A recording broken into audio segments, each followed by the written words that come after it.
שלום, אני נמצא עם דבורה אלגזי, היא אישה שאוהבת את האנשים שעוברים בעיות של כליות ועוברים דיאליזה, והיא עוזרת להם. ויש לה הרבה סיפורים של מקרים שהיא הכירה, והסיפורים האלה מעוררים את הרגש. ואני בן אדם שעוסק בנפשות, אתם מכירים אותי, ואני רוצה לשמוע מדבורה דבר שסיפרה לי מה שקרה עם בן אחד שהוא חלה מהכליות ועבר דיאליזה, ואחר כך קרה משהו עם האמא שלו, וזה מאוד מרגש, ואנחנו נדבר על זה בעזרת השם ונראה מה אפשר לעשות, איך אפשר לעורר את הרחמים של הקדוש ברוך הוא, לעזור לילד ולאמא. אני רוצה שתשמעו מה שדבורה מספרת, מה שסיפרה לי, שתספר לכולם מה שקרה מהשראתה. באמת אחד הדברים שהיה לי כל כך קשה, שהאבא התקשר ואמר לי שאשתו בבדיקות ראו שהיא צריכה לעשות דיאליזה. ואמרתי, איך זה הגיוני, האמא שיושבת כל הזמן עם הילד שלה, תינוק, בדיאליזה, ופתאום היא בעצמה תלך ותעשה דיאליזה במחלקת מבוגרים, תשב על הכיסא, תתחבר למכונה. אני חושבת שזה הדבר שהכי שבר אותי בכל מה שראיתי בחיים, וניסיתי באמת להבין למה זה כל כך שבר אותי, כי הרי ראיתי הרבה דברים קשים, אבל זה כל כך שבר אותי לחשוב על האמא הזאתי, שבמקום להיות עם הילד שלה, היא תעשה דיאליזה. אבל מה את חושבת? למה חלתה האמא? למה חלתה בדיוק במחלה שהילד היה חולה? למה? מה קרה פה? אני חושבת שהאמא היא כל כך כל הזמן דאגה לילד, שהיא הזניחה את עצמה, היא לא עשתה בדיקות, היא לא עשתה מעקב. ובסוף, הרי כנראה יש להם שם משהו במשפחה של כליות, אבל אם היא הייתה דואגת לעצמה, אז היא הייתה יכולה לקחת תרופות ולמנוע את זה והכל. אבל היא כל כך הזניחה את עצמה, כי כל הזמן רק רצתה לעזור לילד שלה, ולהיות עם הילד שלה, ובסוף נסעה. יש משהו שאני למדתי שקצת קשור לזה, אם הולכים לעומק של הדבר. אמא שמביאה ילד לעולם, היא מניקה אותו. איך מניקה אותו? היא אוכלת אוכל, וצריכה כוח לעשות חלב. היא אוכלת, ויש לה, אבל צריך כוח גם בגוף שלה גם כן. כי אם לא, אין לה כוח, לא יכולה לייצר חלב. אבל היא אוכלת, אבל חלק מהאוכל שלה, היא לא לוקחת לעצמה, לבריאות שלה, לגוף שלה, אלא הופכת את זה לחלב. חלק ממה שהיא אוכלת, היא נותנת לילד. היא לא אוכלת בשבילה, אלא נותנת לילד. זה נהפך, האוכל שלה לחלב. את הדם שלה, האוכל נהפך לדם בבן אדם. וזה מזין את כל הגוף. אז היא מהפכת חלק מהדם שלה לתת משהו לבן לילד. איך את מקשרת את הדבר הזה עם המקרה שאמרת, שראית? בעצם מה שהרב בא להגיד, שכאילו האמא והילד היו אחד הם. היא הזרימה לו כוחות דרך ההנקה, ובסוף האמא כאילו נפלה לדיאליזה בעצמה. אבל אני חושבת שזה לא היה שם, אני חושבת שזה יותר המקום שפשוט הזניחה את עצמה, ולא דאגה לעצמה, ורק חשבה על הילד שלה, ואז זה מה שקרה. אם אנחנו משווים, זה אותו דבר. היא אוכלת, חלק מהאוכל זה מזניחה את עצמה ונותנת לילד. גם פה, חלק מהבריאות היא זניחה ונתנה לילד. והילד הזה יכול להיות שהיה צריך להיות במצב הרבה יותר קשה, הרבה יותר גרוע. ובזכות האמא שנתנה חלק ממנה ולקחה חלק מהמחלה, הוא ניצל. מה את אומרת על זה? אני אומרת שזה עוצמתי, ואני גם חושבת שאם הרב היה פוגש את האמא ואומר לה את זה, זה היה מעודד אותה. היא הייתה מרגישה כאילו תמיד היא נמצאת בדיאליזה, והיא כאילו חושבת שאנשים לא רואים את המסירות שלה לילד.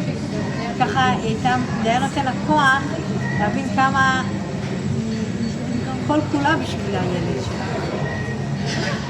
כן, עכשיו שקרה דבר כזה, היא, בגלל האהבה שלה, היא לקחה חלק מהמחלה של הילד והיא הצילה אותו. וואו. עכשיו יש לה... זה יעודד אותה. כן, ממש יעודד אותה. יעודד אותה. אבל איך אפשר לעזור לה אחר כך? מה זאת אומרת לעזור לה אחר כך? אם היא לקחה חלק מהמחלה של הילד, אנחנו צריכים לקחת חלק מהמחלה שלה. עכשיו אנחנו צריכים לעטוף אותה חזק, חזרה וחזרה חזק, ולהראות לה שיש לה כוח להתאושש בשביל הילד שלה. כן, אבל זה משהו נפשי, אבל צריכים להציל אותה גם כן בגוף שלה. היא יכולה עכשיו... עכשיו היא עושה דיאליזה. ובעזרת השם אנחנו מקווים שהיא גם תעבור השתלה. כן, אבל אנחנו צריכים לחזק את הגוף שלה גם כן. איך אפשר לעזור? כמו שאימא נותנת חלק מהבריאות שלה לילד, חלק מהאוכל שלה לילד, צריכים לעשות משהו עם האימא כדי להציל אותה. בעזרת השם, אנחנו לא יכולים לעשות כלום, אבל השתדלות כן. נוח בנה תיבה במשך 120 שנה. 300 אמה אורך, זה 150 מטר. שם הכניס את כל החיות ובהמות שיש בעולם. יש אפשרות כזו, פיל, כמה צריך. כן. כל הבהמות שיש בעולם לא נכנסים בתוך 150 מטר. אבל זה מה שהוא יכל לעשות. הוא עשה מה שיכל לעשות, 150 מטר, והקדוש ברוך הוא עשה נס, שכולם ייכנסו. אם לא היה צריך 10 תיבות שייכנסו כולם, כך אומר הרמב"ן. לעשות מה שאפשר, מה שבידינו, מה שיש בכוחנו לעשות. יתר הדברים הקדוש ברוך הוא משלים דרך נס. מה אפשר לעשות? בגלל האמא הזאת שהיא עכשיו לקחה חלק מהמחלה מהילד. אנחנו ממשיכים עם השיחה עם דבורה אלגזי. היא סיפרה לנו על הילד שחלה וגם כן האמא שלו חלתה ורוצים לעזור להם. ואני אשאל שאלה לדבורה, איך קוראים לילד? צבי. ואיך קוראים לאמא? תמר. מצוין, צבי ותמר. אני ראיתי את הילד, ראיתי אותו, ראיתי את העיניים שלו, איזה עומק. הוא סובל הרבה. אני חושב שהנשמה שלו היא קלטה מה שהיא נתנה האמא. כי איזה עומק, אם תסתכלו בעיניים של הילד, זה משהו לא יומן.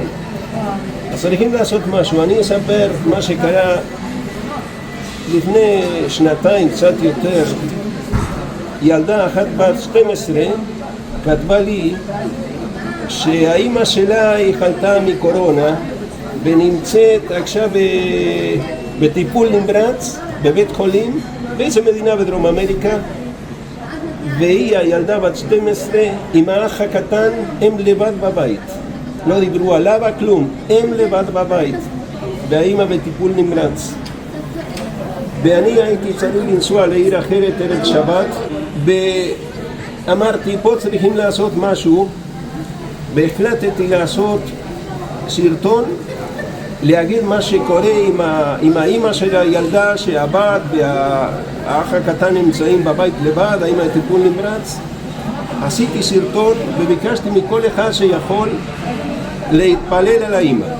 ואני הלכתי כי הייתי צריך ללכת למקום אחר וחזרתי מתי שהפעלתי את המחשב וראיתי מאות תגובות שאנשים לקחו על עצמם להתפלל לבריאות האמא שהייתה בטיפול נמרץ. אחרי יומיים הבת כותבת לי עוד פעם, אמא יצאה מטיפול נמרץ. אחרי יומיים. אחרי כמה ימים הייתי צריך ללכת לביתר, הלכתי לביתר ולא ידעתי מה קורה, אין לי אייפון, אין לי כלום, רק טלפון שמקבל שיחות ואין לי. הלכתי לביתר, לקחתי לביתר את המצלמה, עשיתי סרטון ואחר כך אני העליתי את הסרטון לבקש שהתפללו יותר, שזה עורר רחמים, שזה פעל, ואנשים עוד פעם התחילו להתפלל, מאות אנשים, הצטרפו מאות אנשים. אחרי כמה ימים פחות משבוע היא כותבת לי, אמא איתנו בבית. וואו, מדהים. אני חושב שצריכים לעשות משהו עם צבי ועם תמר. אז את, דבורה, שכל כך אוהבת את האנשים שסובלים מזה ומתרגשת, את מוכנה לתת לאנשים שרוצים להתפלל עליהם את התהילים הנכונים שהם צריכים להתפלל? צבי זה 3 אותיות, זה הבן, הילד הקטן, עם העיניים האלה שכל כך סובלות ממה שקרה עם האמא. צריכים לעשות משהו, לעורר רחמים מהשם. השם אוהב את התפילות, אז לחלק את התהילים. אני מוכן לתת לך את התהילים של השם של הבן צבי, שאנשים יקחו על עצמם להגיד את הפסוקים, סך הכל 18 פסוקים על הילד. בעוד 18 פסוקים על האמא, תמר ו3 אותיות, יהיה רק 18 פסוקים. אז להתפלל לזה, להיכנס בתוך הפסוקים ולהרגיש מה שהקדוש ברוך הוא אומר, כי כל אחד יש לו חלק בזה. כל שמציל הוא מציל את עצמו גם כן, כמו שכתב אור החיים, כמו שכתב חפץ חיים. מי שמציל אחד הוא לוקח כל התוצאות של מה שהציל. גם כל אחד שלוקח על עצמו להתפלל על האמא תמר ועל הילד צבי, גם כן הוא לוקח חלק. בגלל זה אני מבקש להיכנס בתוך הפסוקים, לא רק להגיד אותם, אלא מה שכתוב שם זה חלק ממני. הקדוש ברוך הוא מדבר אליי דרך הפסוקים האלה. 18 פסוקים על הילד, 18 פסוקים על האמא. כל מי שרוצה להתפלל, לקחת את הדבר הגדול הזה, אז לפנות לדבורה, ואני, בעזרת השם, אני אתן את הפסוקים האלה. אני יודע איך לחבר את הפסוקים, הכל, אני מוכן לתת לה את הפסוקים, וכל אחד ואחד שיכול להתפלל על הילד ועל האמא, זה יעזור הרבה מאוד, אני בטוח. ויהיה לו ברכה גם כן, כי זה מביא ברכה. רק להיכנס בתוך הפסוקים, להרגיש כל אחד חלק מהפסוקים האלה, מהמילים שקדוש ברוך הוא מוסר לכל אחד ואחד, ויהיה קשר ישיר עם הילד, קשר ישיר עם האמא על ידי זה. ואנחנו יכולים לעורר רחמים מהשמיים על ידי זה, ולעזור הרבה מאוד לילד ולאמא. אז בגלל זה אני, אם דבורה מוכנה, אז לפנות אליה, שתיתן מייל או טלפון או לא יודע מה, איך אפשר לבקש ממנה את התהילים, 18 פסוקים רק, אם רוצים, של הילד של האמא. אם רוצים לבקש על אחד, 18 פסוקים לבד, אבל אם זה יכולים להציל אותם. ברור, מה את אומרת, דבורה? ברור, מה? תפילות של עם ישראל זה זכות ענקית, וכל מי שיוכל, הרב ירשום את המייל שלי. זה לא תפילה של עם ישראל, זה תפילה של כל אחד ואחד. זה לא הולך על הכלל. כל אחד זה כמו ביצים. בן אדם שרוצה לקנות ביצים, הוא לא קונה קילו של ביצים. הוא קונה 12 ביצים, 30 ביצים, אם חסר אחד, חסר לו משהו. הוא בודק בחנות, אם נתנו לו 11, חסר לי אחד. אם קונה סוכר, לא משנה אם חסר אחד מהגרעינים של סוכר או לא, הוא רוצה שיהיה קילו, לא אכפת לו מכל יחידה.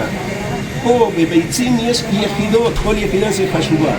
פה אין כלל, כל אחד זה חשוב, וחשוב מאוד, לקדוש ברוך הוא ברא את כל אחד ואחד. אז כל אחד הוא חשוב, בגלל זה כל מי שרוצה לקחת 18 פסוקים, לבנות דבורה, ואני בעזרת השם אני מוכן לתת לה את הפסוקים האלה, לעורר רחמים ולעזור לאמא, לעזור לילד, שזה דבר גדול מאוד. מה את אומרת, דבורה? אני חושבת שוואו, מרגש כל כך, ותודה רבה באמת לכל אחד ואחד שיקח.